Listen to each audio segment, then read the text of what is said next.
이슬람 무장단체인 IS의 만행에 맞서 하나님 붙잡힘 아래 담대함으로 탈출한 여성 생존자 3명의 이야기를 전합니다. 아내의 빈자리를 주님의 위로로 채우고 주님을 전하겠다는 사명 하나로 꿋꿋이 믿음을 지켜나가는 오승근 집사를 만나봅니다. 세계 기독교 박해국가 1위 북한. 북한 인권 문제 해결을 위한 활동을 이어온 애써 기도운동 대표 이용희 교수와 함께 북한 인권의 실태와 기독교 탄압 실상까지 잠시 후 통하라 한반도에서 전합니다. 안녕하십니까, 양인순 목사입니다. 요즘 전해지는 뉴스들을 보고 있자면 정말 애통하면서 기도하지 않을 수 없습니다. 인질 피살 소식이 전해진 일본은 아마 더 말할 나위가 없을 텐데요. 이 소식은 잠시 후 현지 연결해서 자세하게 들어보도록 하겠고요. 평화와 거리가 멀어지는 것 같은 이 현실 앞에 무력감보다는 그럼에도 불구하고 평화를 만들어낸 노력이 끊이지 않기를 기대해 봅니다. 시채널 매거진 굿데이, 오늘은 1월 27일 화요일입니다.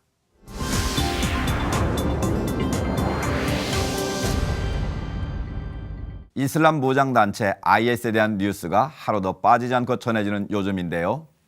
최근 이슬람 급진주의자들에게 잡혔다가 생존한 여성들이 있다고 합니다. 어떤 이야기인지 자세한 내용 지금부터 전해드리겠습니다.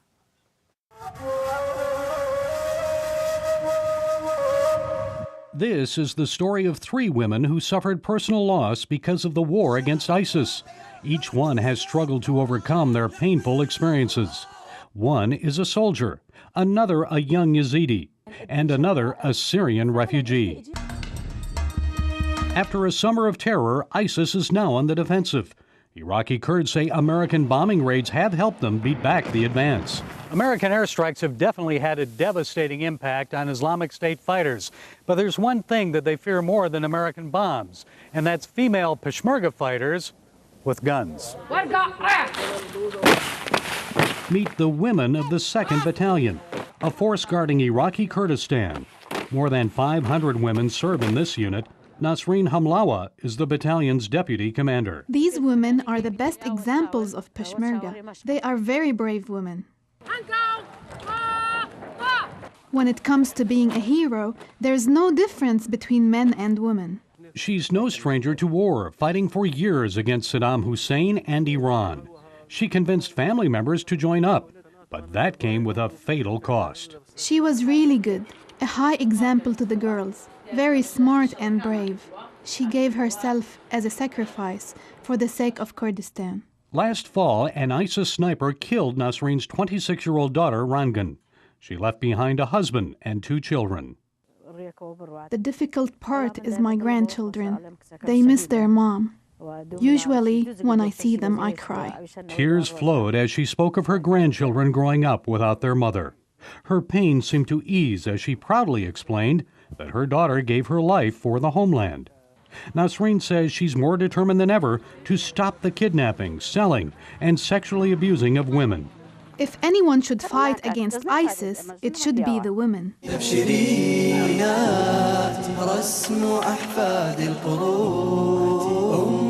22-year-old Yazidi woman, we'll call her Shanar, was one of thousands kidnapped by ISIS militants. It happened last August as many Yazidis fled to Sinjar Mountain to escape ISIS militants. They captured Shanar and put her with about 100 other Yazidi girls, some as young as 10 years old. They were forcing the girls to convert to Islam and then marry ISIS members. They beat our legs, heads, and arms, demanding all of us to serve them or be used as sex slaves. Shanar says ISIS fighters came to the house and offered the girls money for sex. Many of them were sold for as little as $1. They were really determined to harm us. They abused us and took pleasure in it. Most of us wanted to die. Some of the girls have attempted suicide to escape the abuse. An alarming number have succeeded. Last November, Shanar secretly contacted an uncle who helped rescue her, her young sister, and 5 other girls. Freedom, however, did not bring joy. I didn't rejoice because even when I was rescued and was over the border inside Turkey, I realized that 27 of my family members were missing. While she says life is difficult without them, Shanar says she's glad she at least helped some of the girls escape ISIS. I help them a lot, and I am very happy that I could help return the girls and my sister who were with me. Hanifa escaped Syria after fighting between the Syrian government and the Islamic State destroyed her home. Once there, she landed a job with a Christian organization and started reading the Bible. I learned a lot about Jesus. He's not just a normal human, he is God. He cleansed me of my sins. I was dead, and now I have a new life. A miraculous healing caused Hanifa to leave Sunni Islam. Doctors had scheduled surgery to remove a life-threatening tumor, so she prayed the operation would be unnecessary. She says her doctor was surprised moments before the surgery when he discovered the tumor had miraculously disappeared. The doctor kept saying, it's impossible, it's impossible. Where's your tumor? What have you done? I told him I just prayed to God. He said, you are okay, that's impossible. But I didn't care what he thought because I knew God had healed me. As a Christian, Hanifa's life is in jeopardy because she's considered an apostate. It is dangerous for me, but Jesus is with me. He is God. He saved me, so He'll keep me safe. Today, she organizes clothing and other items to distribute to those in need. As ISIS seeks to eradicate Christianity, Hanifa is trying to increase Christian numbers by sharing her testimony. She says she has a special burden for refugees from Kobani. I tell them my story. I want the Kobani people to know Jesus. Hanifa, Shanar, and Nasreen, 3 courageous women overcoming ISIS with guns, determination, and God's Word. Gary Lane, CBN News, Solomania, Iraq. 이번 순서는 해외 선교 현장을 연결해서 소식을 들어보는 시간인데요. 오늘은 일본으로 가봅니다. 홍덕표 목사님 전화 연결되어 있습니다. 안녕하십니까? 네, 안녕하세요. 홍덕표 선교사입니다. 네, 반갑습니다. 일본인 인질 피살 소식이 사실로 확인되면서 모두가 참 힘든 시간을 보내고 있을 것 같은데 어떻습니까? 당초 IS가 제시한 72시간이 지나고요. 결국 한 명의 일본인이 살해 소식이 사실로 받아들여지는 가운데 일본 당국은 물론 국민 모두가 굉장한 당혹감을 감추지 못하는 상태이고요. 아울러 일본인으로 표적이 될 수 있다는 사실에 안타까움과 놀라움을 금치 못하고 있습니다. 아베 총리가 이스라엘 방문한 후에 일어난 일인데 일본에서는 이번 일을 어떻게 바라보고 있나요? 예, 전문가들의 의견이 분분한데요. 자칭 이슬람 국가라 칭하는 과격단체가 가장 적대시하는 나라가 이스라엘인데 그곳에서 정상회담을 한 후에 이스라엘 국기와 일장기를 세우고 기자회견을 행한 것이 바람직한가라는 의견이 많이 있고요. 네.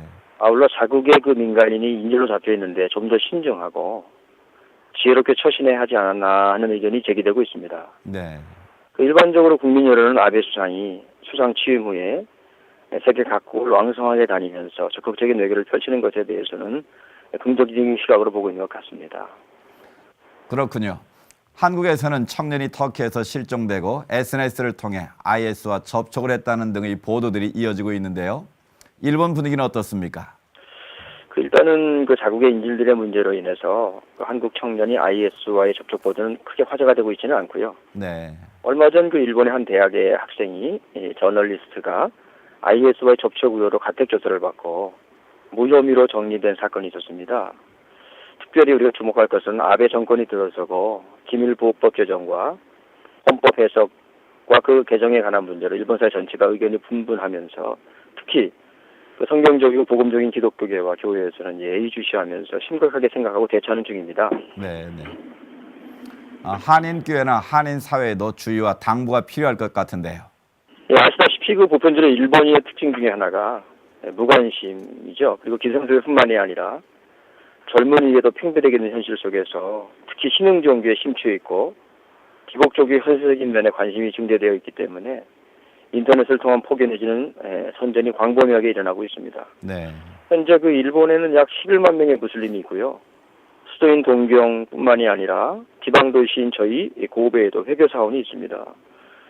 그러기에 무엇보다도 우리 교회들이 성경을 근간으로 하는 순전한 그리스도인의 복음 전도가 더욱 요구되는 현실이고요. 끝으로 지난 수요일 개인적으로 한국의 세종환 교회 성교 훈련생들을 인솔해서 지방의 한 일본 교회를 방문해서 수요 기도를 함께 가졌는데요. 그때 90살이 되신 일본 여성 성도님의 기도가 이랬습니다. 한일 간의 현안 문제 해결과 더불어 하나님 나라의 한 백성임을 확인하고 납치된 일본인의 해결뿐만 아니라 마지막으로 그 양국의 젊은이들이 눈에 보이는 것 혹은 순간적인 만족이 아니라 네. 영원한 구원과 영원한 소망을 두고 또한 온전한 주일 성수를 행할 수 있도록 네. 또 기도하셨던 90살의 일본인 성도님의 기도가 저희들의 마음을 뜨겁게 했습니다. 네. 목사님 귀한 소식 감사합니다. 네, 감사합니다.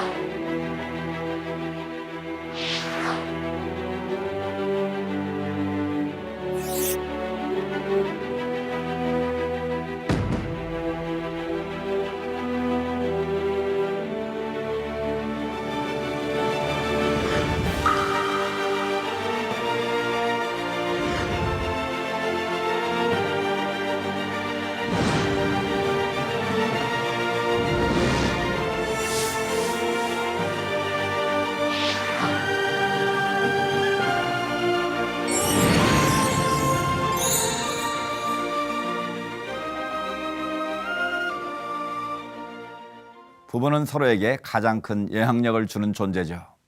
아내 덕분에 하나님을 알게 되었고 지금은 하늘나라로 먼저 간 아내의 빈자리를 주님의 위로로 채워가고 있는 분이 있습니다. 바로 가수 오승근 집사님인데요. 테마 인터뷰 그레이스에서 만나봅니다.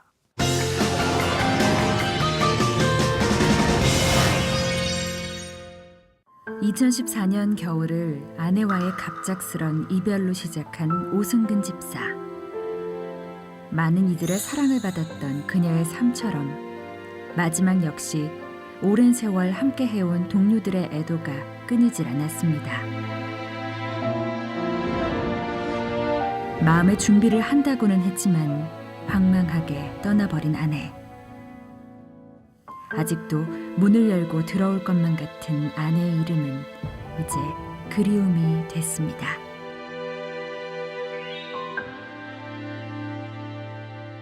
얼마 전에 이제 한 7주가 이제 지났고, 그래서 이제 그날 가서 이제 기도하면서 잘 하나님 곁에 가 있지 하고 묻기도 하고, 한번 더 영주에 가서 한번 더 보기도 하고, 그래서 그냥 어디 잠깐 외출하러 나간 것 같고, 또 외국에 촬영하러 간 것 같고, 그리고 뭐 잠시 지금 뭐 병원을 많이 왔다 갔다 했으니까 지금 병원에 있는 것 같기도 하고, 영혼이 없는 거다 이런 실감은 아직까지 못 느끼고 있어요.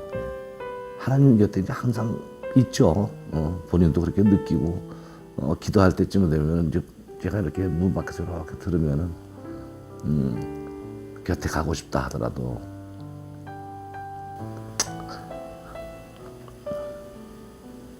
아프지 않게 해달라고. 그게 가장 머리에 남아요. 그리고 마지막 가는 순간, 그 순간에도 아프지 않게 해달라고. 마지막이 힘들까봐 그게 가장 걱정스러웠던 남편. 끝까지 출연한 작품에 피해가 가지 않도록 최선을 다했던 아내가 지금도 문득문득 차오릅니다.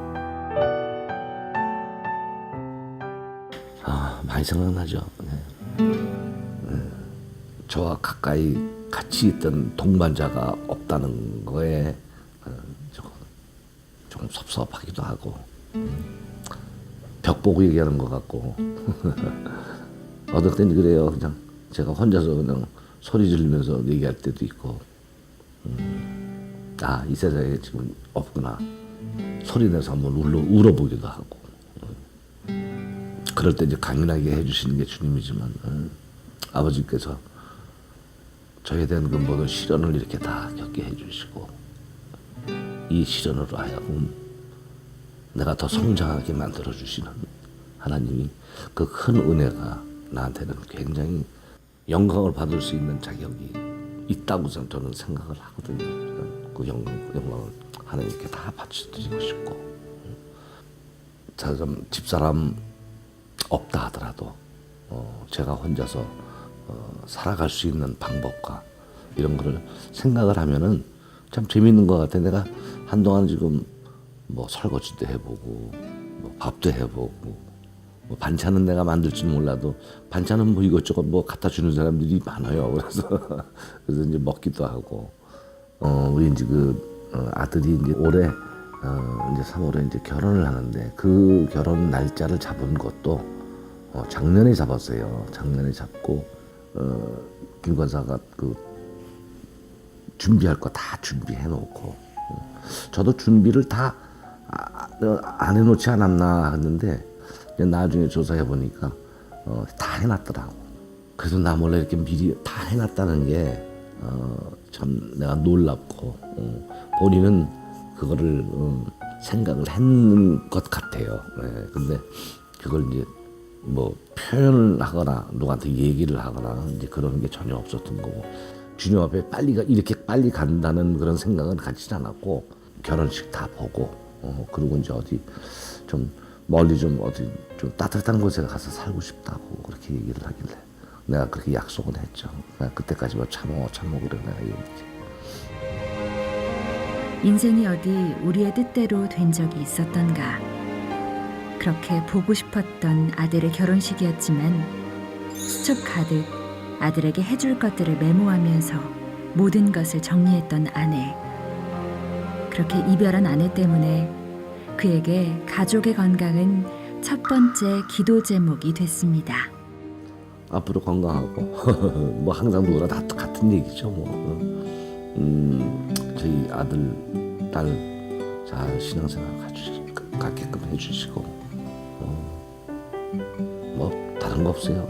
저희 집사는 건강치 못해가지고 그렇게 갔는데 건강 지켜주시고 저도 언젠가는 주님 앞에 가야 할 텐데 주님 앞에 가기 전까지는 좋은 일 많은 사람한테 주님을 위해서 확실하게 전해주고 가고 싶은 마음 분명하니까. 그래서 이제 웃으면서 살아야죠. 어떻게 해요. 그리고 이제 튼튼하고 건강하고 웃으면서 여러분에게 좋은 노래 많이 드리겠습니다.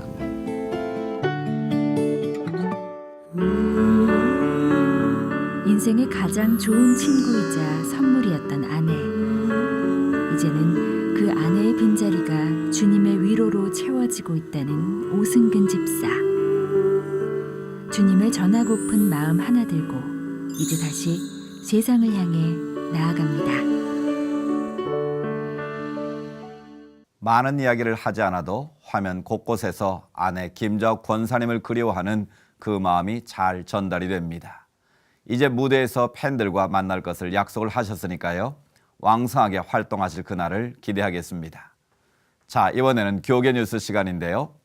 2015년 부활절 연합예배는 4월 5일 그리스도의 부활, 화해와 통일로라는 주제로 열립니다. 부활절 연합예배 준비위원회는 일정과 주제, 조직 등을 발표하고 본격적인 준비에 들어갔습니다. 유성원 기자가 보도합니다. 지난 23일 이른 아침 2015년 한국교회 부활절 연합예배 준비위원회 실무총무들이 한자리에 모였습니다. 준비위원회 사무총장인 구자호 목사를 중심으로 각 교단 총무들인 이경욱 목사와 홍호수 목사, 이재영 목사 등 8명이 머리를 맞댔습니다. 부활절 연합예배는 4월 5일 주일 오후 3시에 드리기로 결정했습니다.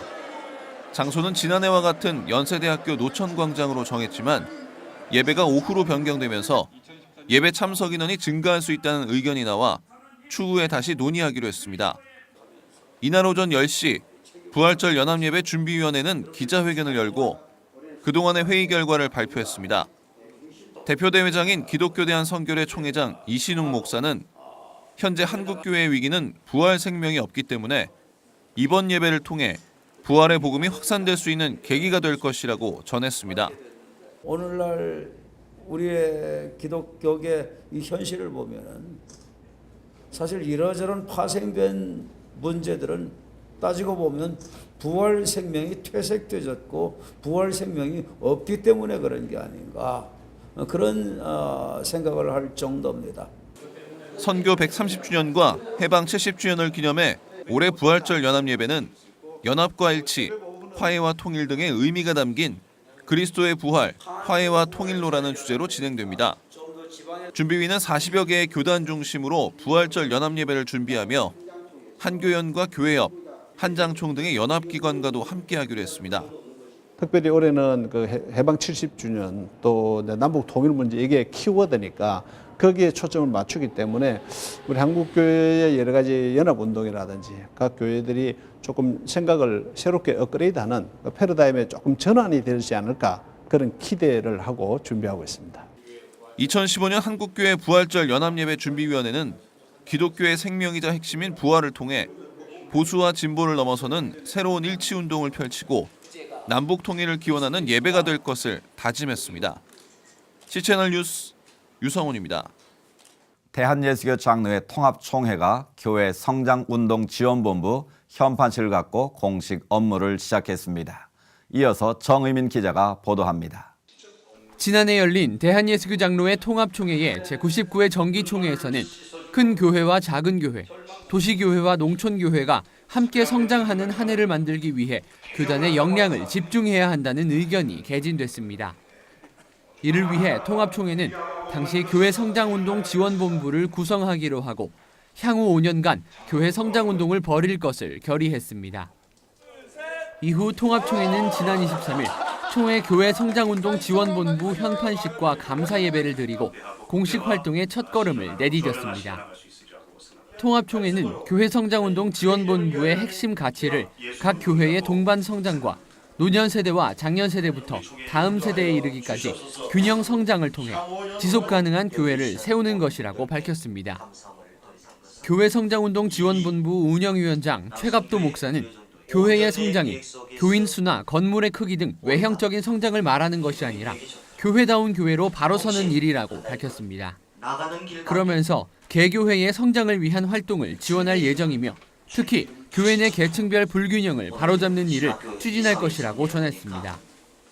개교회 안에서도 역삼각형 현상인 노년 세대는 많고 다음 세대는 적은 이 모든 것을 지향하고 교회 안에서 균형적으로 성장해야 된다라고 생각되고요.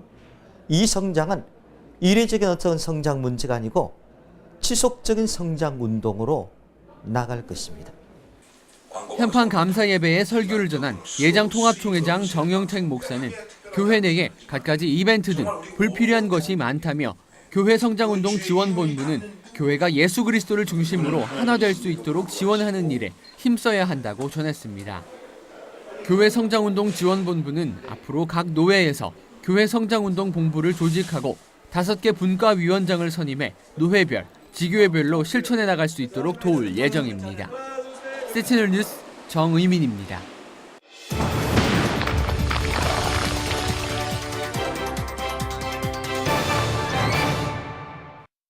매주 통하라 한반도, 이 시간에는 분단 70년 한반도에서 통일을 준비하는 다각적인 뉴스와 다양한 노력들을 만나보는 시간인데요. 오늘은 북한 인권에 관한 이야기를 좀 해보려고 합니다. 지난해 유엔 안전보장이사회가 처음으로 북한의 인권 상황을 안보리 정식 의제로 채택하는 등 북한 주민들의 인권 문제가 국제적으로 이슈가 됐습니다. 하지만 북한은 여전히 세계 최고의 기독교 탄압 국가입니다. 얼마 전에도 이 시간에 전해드렸습니다만 최근 국제 오픈도어즈가 밝힌 세계 10대 박해국 중 단연 1위가 북한이었습니다. 오늘 통하라 한반도에서는 북한 인권 문제 해결을 위한 활동을 이어온 애써 기도운동의 이용의 대표와 관련 말씀 나눠보겠습니다. 안녕하십니까? 네, 안녕하십니까? 반갑습니다. 네, 반갑습니다. 네. 북한 주민들의 인권이 매우 좋지 않다는 사실은 이미 잘 알려져 있는 사실인데요. 네. 인권 문제의 현실을 이해하기에 앞서 체제에 대한 이해가 필요할 것 같습니다. 네. 북한 인권이 유린될 수밖에 없는 체제적 배경을 좀 설명해 주시죠. 첫째는 북한은 공산주의 체제로 이제 출발이 됐습니다. 네. 공산주의 체제 자체가 이제 공산당 당독제이기 때문에 공산주의 국가 가운데에는 이제 당연히 보편적으로 국민들의 인권이 유린됩니다. 네.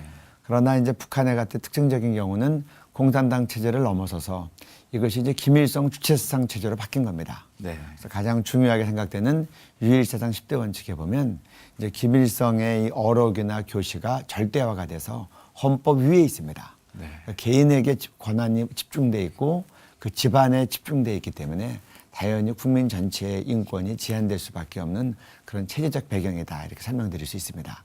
그렇군요. 실제로 북한의 인권 실태가 어떻습니까? 첫째, 저희들 기독교인 입장으로부터는 가장 안타까운 것이 복음 들을 기회가 없는 겁니다. 공산주의 체제에 때는 무신론이기 때문에 이제 기독교를 탄압했고, 이제 김일성 유일 사상 이제 10대 원칙으로 가면서는 김일성의 신념만이 절대적인 겁니다. 그러니까 다른 믿음이 받아들여질 수 없는 겁니다. 그래서 종교의 자유가 박해를 받고 있다고 보고요. 그 다음에 기본적으로 민주주의 사회에서 얘기하는 언론, 출판, 집회, 결사의 자유가 없습니다. 쉽게 얘기하면 자유롭게 말하지 못하고 3명 이상 모여 있으면 이제 감시의 대상이 됩니다.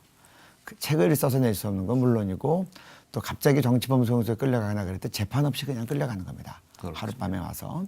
그리고 이제 이 거주 이전의 자유가 없어서 제가 탈북민들이 많이 만나봤지만 그중에 평양을 한 번도 갔다 오지 못한 사람들이 상당수였습니다.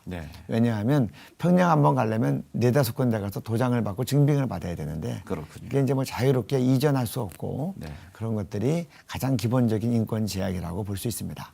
그렇군요.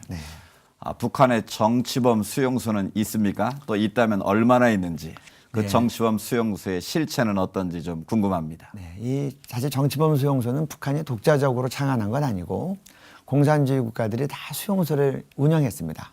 저희들이 기억에 남는 게 뭐 러시아가 소련이 옛날에 그 시베리아 수용소가 있었고 솔제니친이 떠오르고 다 그러지 않습니까? 그렇게 다 그런 운영이 됐는데 특별히 이제 북한의 정치범 수용소가 부각이 되기 시작한 것은 80년대 김일성 주체사상을 확립시켜 나가면서 굉장히 많은 사상범들을 집어넣은 겁니다. 80년대 말에는 한 30만 명 정도에 이르렀다고 이제 거기 고위층 탈북자를 통해서 얘기를 들었었습니다. 보통 한 20만 명 수준으로 있다가 이제 최근에는 한 15만 명 수준 정도가 얘기가 됩니다. 그것은 이제 나왔다는 얘기는 아니고 그 안에서 많이 다 죽어간 겁니다. 저희들이 추정할 때 정치범 수용소에 끌려가서 제명에 못 죽은 사람들이 작게는 100만 명, 많게는 200만 명까지 추정을 하는 겁니다. 얼마 전 국제 기독교 국가 단체인 오픈도어즈가 2015년 북한을 13년 연속 세계 최악의 기독교 탄압 국가로 지목을 했거든요. 북한의 기독교 탄압의 실상에 대해서 좀 알려주시죠. 일단은 분단되면서부터 기독교의 탄압은 시작됐다고 봅니다. 이제 내려오신 월남하신 분들의 얘기를 들어보면 이미 6.25 전쟁 이전에 주일날도 학교에서 소집을 했고 주일날 교회 가기 때문에 빠진 아이들은 종교상 앞에서 이제 심하게 매를 맞았다. 그런 얘기들을 제가 들었고요. 그러나 이제 그 6.25 전쟁 이후에는 본격적인 탄압이 시작이 됐고 1958년도 9월 9일 같은 경우에는 이제 전국적으로 공문이 내려와서 모든 예배당을 폐쇄시킨 겁니다. 그러고도 이제 예배 행위가 근절되지 않으니까 1962년도에는 김일성 교시로 집사 이상을 다 공개 처형, 죽인 겁니다. 이때부터 이제 북한의 교회는 완전히 지하로 들어갔다고 볼 수 있습니다. 최근에 기독교인이 탄로될 경우, 폭로될 경우 이제 공개 총살 사형이든지 정치범 수용소에 보내든지 감옥이든지 이 3개 중에 하나로 처리가 된다고 알고 있습니다. 그렇군요. 지난해 유엔 안전보장이사회가 처음으로 북한의 인권상을 안보리 정식 의제로 채택하는 등 북한 인권에 대한 국제적 관심이 좀 많이 높아지고 있는 것 같은데요. 분위기가 어떤지 또 인권의 개선 전망은 어떤지 좀 말씀해 주시죠. 뭐 유엔에서 북한 인권 결의는 여러 번 됐습니다. 그러나 이제 작년에 심각하게 문제가 됐던 것은 북한 인권 보고서가 만들어진 겁니다. 북한의 유엔에서 북한 인권을 조사할 수 있는 위원회를 만들었고 호주의 대법관 출신은 그 커비 위원장이 중심이 돼서 아주 디테일하게 만들었습니다. 거기 뭐 이 정치범 수용소에 대한 부분도 상당 부분이 들어갔고 그 보고서 내용이 전 세계를 경악하게 했습니다. 그래서 작년 이제 연말 같은 경우에는 유엔 총회에서 압도적인 표차로 북한 유엔 인권 보고서가 채택이 된 겁니다. 안전보장이사회에서도 중국과 러시아가 거부하는 움직임이 있었지만 대다수의 나라가 원하니까 의제가 채택되는 것을 피할 수가 없었습니다. 이제 그러고 EU에서도 거듭 결의가 되고 있고 제가 볼 때 이제 그 북한 인권법이 미국과 일본에서 통과됐는데 최근에 카나다가 통과시키기 위해서 우리나라 탈북민들이 초청해서 국회에서 공청회를 하고 있습니다. 그렇군요. 네. 국내외를 포함해서 많은 단체들이 북한의 인권 문제를 다루고 있는 것으로 알고 있습니다. 북한 인권 단체들은 주로 어떤 활동을 하고 있는지, 또 그중에 애써 기도운동은 북한 인권을 위해 어떤 활동을 하고 계신지 좀 설명해 주시죠. 최근에 북한 인권 단체들의 이제 많은 공통된 이제 목표는 우리 한국에서 북한 인권법 통과입니다. 네. 유엔이 결의하고 EU가 결의하고 그리고 남의 나라 미국, 일본, 카나다들이 저렇게 인권 문제 때문에 마음 아파하고 자국의 세금을 북한을 위해서 쓰고 있는데 네. 당사국인 한국은 뭐냐? 이거 통일되면 북한 사람들 어떻게 보려느냐? 이건 양심의 문제다. 이거는 정말 한 핏줄에서 책임 있는 자세가 필요하다. 그렇게 얘기하고 있습니다. 네. 그래서 정말 세계적으로 볼 때도 우리가 좀 부끄러운 부분이 있고요. 네. 저희 에스더 기도운동 같은 경우는 저희는 아무래도 기독교 선교단체이기 때문에 북한 농부들에게 1차적으로 영혼 구원, 그러니까 이 신앙의 자유가 주어질 수 있도록 열심히 좀 기도하고 또 금식성회를 하고 특별 철야 기도를 하고 그렇게 하고 있습니다. 네. 그리고 또 나아가서 저희들이 섬길 수 있는 부분들이 이제 탈북민이더라고요. 네. 중국에 있는 분들이나 또 남한에 있는 분들 탈북민들이 섬기고 이들이 말씀으로 잘 양육되어져서 통일의 가교가 되고 통일한국을 섬기는 선교사님들이 될 수 있도록 그렇게 저희들이 이제 마음과 힘과 기도를 모으고 있습니다. 그렇군요. 다음 주에는 금식 성회도 준비 중이시라고 얘기를 들었는데요. 네. 그 성회의 목적과 또 계획이 어떤 것인지 좀 소개 부탁드립니다. 네, 저희들이 분단 70년을 맞으면서 이제 더 이상은 북한 농부들이 저렇게 방치되면 안 되겠다. 전 세계에서 가장 기독교가 탄압받고 저희들이 70년을 돌아보니까 복음 들을 기회도 갖지 못하고 죽어간 북한 농부들 숫자가 2천만 명이 넘더라고요. 네. 2천만 명도 더 되는 우리 동족들의 핏값을 하나님께서 누구 손에서 찾으실 것인가? 우리 남한교회의 일차적인 책임이지 않겠는가? 우리가 이렇게 잘 살고 우리가 교회가 이렇게 복을 받고 선교하는 이제 백성이 됐는데 네. 우리 동족에 대한 우리 영적 책임은 어떤가? 그래서 우리 이번에 모여서 다니엘이 70년 만에 포로 생활이 끝난다는 그런 약속을 보고 80의 고령에 금식하고 배옷을 입고 죄를 뒤집어 쓰고 회개하며 민족의 그 귀환을 놓고 기도한 것처럼 우리도 이제 우리의 죄악과 민족의 죄악을 회개하고 우리 북한 농부도 좀 살려달라고 기도하자. 첫째는 신앙의 자유가 주어지고 둘째는 굶어 죽지 않고 그 영육 간에 정말 생명이 보존될 수 있도록 그래서 영육 구원을 위해서 기도하자. 이것이 다음 주에 있는 금식성회의 목적이고 2월 3일 화요일부터 시작합니다. 오후부터 이제 토요일 날 새벽까지 2월 7일까지 진행이 되고 장소는 수원 흰돌산 기도원에서 진행이 됩니다. 그렇군요. 그 금식성회가 은혜 가운데 잘 진행됐으면 좋겠고요. 네. 마지막으로 북한 주민들을 위한 기도 제목을 좀 말씀해 주시죠. 저는 이제 북한을 제가 공부하고 또 탈북민들을 알아가면서 이런 마음이 있습니다. 하나님, 우리 북한 농부들 더 이상 김일성 동상과 초상화에 절하지 않고 자유롭게 예수 믿고 찬양하고 예배드리고 전도할 수 있도록 신앙의 자유를 주십시오. 네. 그리고 또 살아있어야 복음도 듣는 거 아닙니까? 하나님 북한 농부들에게 정직하게 식량과 약품에 배분될 수 있도록 의로운 지도자들과 정부를 세워주십시오. 그래서 예수 이름으로 복음 통일되게 해주십시오. 이것이 우리에게 시급한 기도 제목이 되겠습니다. 네. 오늘 귀한 말씀 감사합니다. 감사합니다.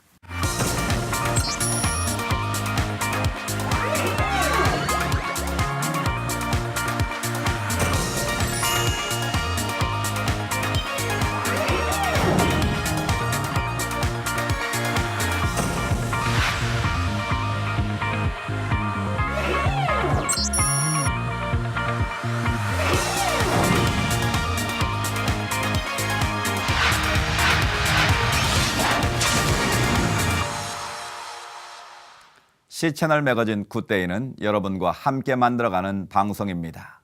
아래 전화번호와 이메일로 언제든지 연락 주시면 저희가 방송 만드는데 적극 반영하도록 하겠고요.